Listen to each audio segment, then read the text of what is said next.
இல்லை, இது ஒரு நிகழ்வு இல்லை. உங்களுக்கு தெரியும், வெளியில் வந்து வராத நாட்டுக்குள்ளே இது மாதிரி பல வன்புணர்வுகள் நடந்து கொண்டு தான் இருக்குது. பெண்களுக்கு எதிரான பாலியல் கொடுமைகள். இது எப்படி பார்த்தாலும் இதை சகித்து கொள்ள முடியல. இது தொடர்ச்சியாக நடக்குது. ரொம்ப வலியாக இருக்குது. எப்படின்னா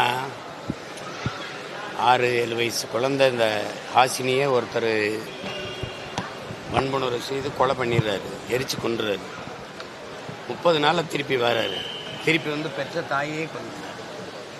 நீதிமன்றம் அவருக்கு தண்டனை இன்னைக்கு விடுதலை செஞ்சிருக்கு. இந்த மாதிரி இதெல்லாம் பார்க்கும்போது இந்த மாதிரி குற்றங்கள் இது வந்து ஒரு பெரிய சாதாரணமாயிருது. இதெல்லாம் ஒரு பெரிய இது இல்லை அப்படின்னு ஆயிருக்கு. எப்படி பார்த்தாலும் இந்த சமூகம்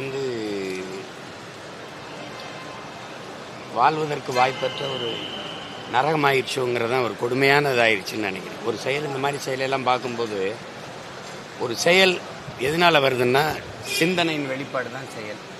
சிந்தனை எதிலிருந்து வருது? அது சமூகத்தின் விளைச்சல் தான் சிந்தனை. சமூகமே கேடுகட்டுருச்சு. நிறைந்த போதை, எங்கு பார்த்தாலும் போதை.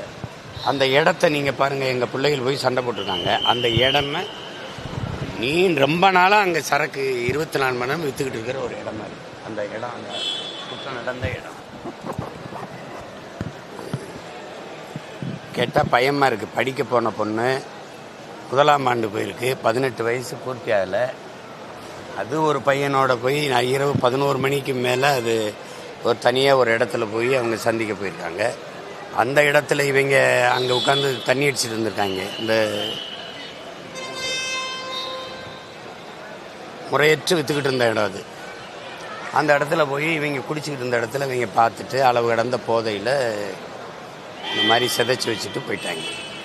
காவல்துறை சொல்கிறது சுட்டு பிடிச்சோன்ட்டு. சுட்டு கொண்டாங்கிற மாதிரி. சுட்டு பிடிச்சி என்ன விசாரிக்கிறது? அவன்கிட்ட போய் என்ன கேட்குறதுக்கு இருக்குது? இப்போ விசாரித்து என்ன நடந்திருக்கு என்னன்னு சொன்னால் தான் நமக்கு தெரிய வரும். இதுக்கு மேலே காவல்துறை என்ன சொல்லுது?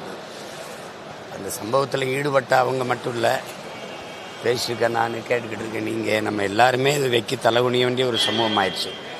இப்போ எப்படி இதை பார்க்கும்போது நம்ம பிள்ளைகளை பெற்றோர்கள் கல்லூரிக்கு படிக்க அனுப்புவாங்க, என்ன நம்பிக்கை வரும்? எப்படி ஒரு பாதுகாப்பற்ற சூழலில் நம்ம வாழ்ந்துக்கிட்டு இருக்கோமாங்கிற ஒரு நடுக்கம் வரும்ல. அவர் மதுரையிலேருந்து அனுப்பியிருக்காரு இல்லையா? ஒன்றும் மதுரையிலேருந்து வந்து அவங்க மனநிலையை தான் யோசித்து பார்க்குறேன். இது எப்படி இருக்கும்? எத்தனையோ அந்த கல்லூரிக்கு பிள்ளைகள் அனுப்பின பெற்றோர்கள் மனநிலை என்ன? அதெல்லாம் யோசிக்கும்போது ரொம்ப சங்கடமாக இருக்குது. கடும் சட்டங்களை வைத்து இதை தடுக்கப்படுது. கடும் சட்டங்கள் இதுக்கு இருக்குதுன்னு தெரிஞ்சாதான் இந்த மாதிரி குற்றங்கள் நடாது. இல்லை தொடர்ச்சியாக நடக்குது பாருங்கள். அங்கங்கே கேள்விப்பட்டுக்கிட்டே இருக்கு. இதே தான் பொள்ளாச்சியில் நடந்தது. இதே தான் அண்ணா பல்கலைக்கழக வளாகத்துக்குள்ளே நடந்தது. அதுக்கெல்லாம் என்ன நடவடிக்கை? ஒன்றும் இல்லையே. அப்போ அது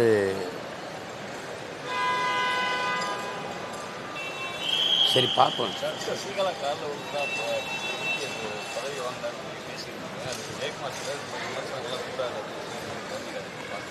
இது விமர்சனம் இல்லை, நான் சொல்றது விமர்சனம் இல்லை, உண்மையை சொல்றேன்.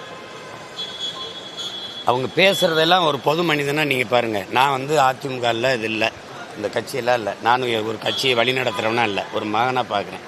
பொதுவாக இந்த துரோகத்தை பற்றி பேசுறது, சமூக நீதி பேசுறது, சுயமரியாதை பேசுறது, இதையெல்லாம் பேசுறதுக்கு இவங்களை யாருக்காவது தகுதி இருக்கான்னு பாரு. நீங்கள் யாராவது சொல்லுங்க, யாராவது நீங்களே சொல்லுங்க. என்ன சிரிக்கிறீங்க? ஏங்க, ஒரு மேலே பறந்து போன விண்ணூர்தியை பார்த்து இப்படி கும்பிட்டுக்கிட்டு இருந்ததெல்லாம் இது சுயமரியாதையில் வருதா? பேசியிருக்க மாட்டேன். நான் தான் திராவிடத்தின் உண்மையான வாரிசு. நமக்கு வெறி வருமா வராதா? இவங்க கதை விட்டுக்கிட்டு இருக்கிறத ஆரியத்தை எதிர்க்க வந்ததே திராவிடம்ங்கிறாங்க.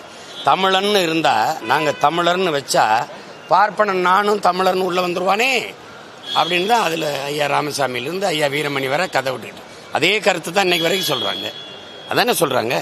அப்போ திராவிடம் இருக்கும்போது ஆரிய பெண், பார்ப்பன பெண் ஜெயலலிதா எப்படி தலைமையேற்று வந்துச்சு? எப்படி உள்ள வந்துச்சு? 30 ஆண்டுகள் தலைவராக இருந்துச்சு, 20 ஆண்டுகளே அமைச்சராகவே இருந்தது. எல்லாரும் அவங்க ஆரியத்தின் காலில் விழுந்து தான் வாங்கினீங்க. நீங்களே ஒரு இதை கொடுத்து, செங்கோலை கொடுத்து, சமூக நீதியாத்த வீராங்கனைன்னு போய் எடுத்துக்கிட்டீங்க. என்ன கதை விடுறீங்க? ஆரியத்தின் முன்பு திராவிடம் மண்டிட்டுச்சு. மண்டிட்டா கூட பரவாயில்ல, குப்பரை விழுந்து கும்பிட்டுருச்சு. இதில் சுயமரியாதை பேசிட்டு இருக்கிறீங்க. இதான் தன்மானமா? இதான் தமிழினத்தின் தலை நிமிர்வா? செல்ஃப் ரெஸ்பெக்ட் மூமெண்ட் இதுதானே? கார் டயரை விழுந்து கும்பிடுறது. ஒருத்தராவது அந்த அம்மாவுக்கு முன்னாடி நின்று சொல்லுங்கம்மா அப்படி பேசுனது 2 பேர் இருப்பாங்க. ஒன்று எங்கள் மாமா காளிமுத்து, இன்னொரு மாமா திருநாவுக்கரசு. வேற யாராவது சொல்லுங்க, யாராவது? ஏன்னா ஐயா பொன்னையின் மாதிரி யாராவது ஒருத்தர் 2 பேர் இருப்பாங்க மூத்தவர். மற்ற எல்லாம் இப்படித்தான். அதையும் தான் சொல்லியிருக்கு. திமுகவா அதிமுகவா சுயமரியாதை பற்றி பேச இருக்கல, அதையும் தானே பேசின மேடையில். நீங்கள் அதை கேட்கலையே. ஏன்னா பெட்டி இவங்க கொடுத்துட்டாங்க, அவங்க தரல, அதனால தானே. இது ஒரு வழக்கம். அது உண்மையே பேசணும். சமூக நீதினா சமூக நீதி. நீங்கள் 10.5 வன்னியர் கொடுத்தீங்கல்ல, எங்கள் ஐயாவே எண்ணி கொடுங்கிறாரு. நீ எப்படி 10.5 கொடுத்தீங்க? சட்டமாக்கியிருக்கா? செயல்பாட்டுக்கு வந்திருக்கா? இப்போ வன்னிய எனக்கு 10.5 வருதா? சும்மா வாய் வார்த்தையில் ஓட்டுக்காக சொல்லிட்டு போகிறதா? எத்தனை காலத்துக்கு இப்படியா மாத்துறது? எண்ணி கொடுங்க. சரி எண்றீங்க, எண்ணும் போது எங்களுக்கு 15 விழுக்காடு வந்துருச்சு. அப்போ என்ன பண்ணுறது? ஏற்கனவே பாதிக்கப்பட்டிருக்கேன் நான். திடீர்னு எடுத்து அருந்ததிற்கு உள்ஒதுக்கீடுன்னு 3 ஒதுக்கீடு கொடுத்துட்டு ஃபர்ஸ்ட் ப்ரிஃபரன்ஸ்னு ஒரு கையெழுத்து போட்டு விட்டீங்க, முன்னுரிமைன்னு. அப்போ அவங்களுக்கு போக தான் எனக்கு மிச்சம். ஒரு கல்லூரியில் ஒரு பல்கலைக்கழகத்தில் 5 பேராசிரியர்னா எஸ்சிஏன்னு வருது. எஸ்சி அருந்ததியர் 4 போக 1 இருக்கு. அது தேவேந்திரர் இருக்கா, பறையர் எனக்கா, தேவேந்திரர் எனக்கா? யாருக்கு? ஒரு சீட்டில் நாங்கள். அப்போ முன்னுரிமைங்கும் போது அது அவருக்கு போக மிச்சம்னு வருது. அப்போ சாப்பாடு என்னது? அவர் சாப்பிட்டு மிச்சம் வச்ச எச்சு கஞ்சி, மிச்ச கஞ்சி தான் எனக்குன்னு வந்துருக்கு. அப்போ நான் பாதிக்கப்பட்டுறேன்ல, விளங்க. அப்போ பாதிப்புக்கு ஆளாக இருக்கிறேன். நான் சொல்கிறேன், நீ எண்ணி கூட எடுத்து கொடுக்காத, அளந்து கூட அள்ளி கொடுக்காதேங்கிறேன். திருப்பி வாய் வார்த்தையாக ஓட்டு வரும்போது, தேர்வு வரும்போது வன்னியர் ஓட்டுக்க 10.5 போயிட்டீங்க. சட்ட வரைவு வந்திருக்கா? சட்டப்படி இது செயலாக்கம் வருதா? 10.5 படையாச்சியை நான் பயன்படுத்துகிறேன்னா? இல்லை. அப்போ எல்லாமே ஏமாற்றா இருந்தால் எப்படி? அப்போ சமூக நீதினு ஏன் பேசுறீங்க? சாதி வாரி கணக்கெடுப்பு உடனே கர்நாடக மாநிலத்துக்கு இதே காங்கிரஸ்கார சீதாராமையா எடுக்கிறாரு இல்லையா? இதே அந்த தெலுங்கானாவில் உங்க காங்கிரஸ் தானே முதலமைச்சர் தானே, அவர் எடுக்கிறாரா இல்லையா? நிதிஷ்குமார் உங்ககிட்ட கேட்டால மத்திய அரசு எடுக்கணும், அவனுக்கு மத்திய அரசு இல்லது.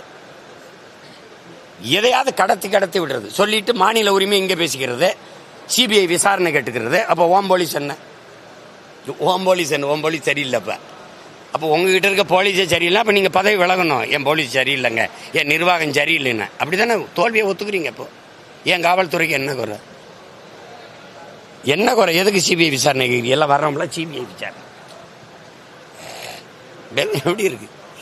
சிபிஐ அதிகாரிகளுக்கு 4 நாள் மூளை இருக்கா? எப்படி?